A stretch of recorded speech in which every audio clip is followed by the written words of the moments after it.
ఇంట్లో ఇదొక్కటి ఉంటే చాలు. రక్తహీనత, ఎముకల బలహీనత, ఇంకా వెయిట్ మేనేజ్మెంట్ కూడా చేసుకోవచ్చు.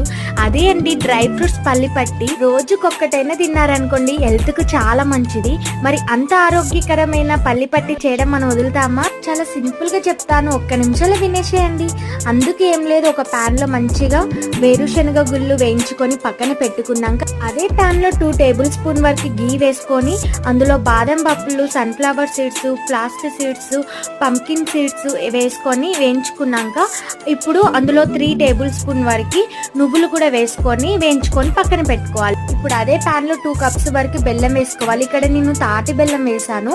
ఇక్కడ మంచిగా పాకం అవ్వగానే ఇంకా డ్రై ఫ్రూట్స్ అన్నీ కూడా అందులో వేసుకొని ఇంకా మంచిగా ఒక ప్లేట్కి అయితే ఘీ అప్లై చేసుకొని మంచిగా చిన్న చిన్నగా ఘాట్లు అయితే పెట్టుకోవాలి. 4 అవర్స్ తర్వాత అయితే తీసాను. ఇక్కడైతే పల్లి పట్టి నాకు సరిగా రాలేదు, కానీ టేస్ట్ మాత్రం సూపర్గా ఉంది. మీరు కూడా ట్రై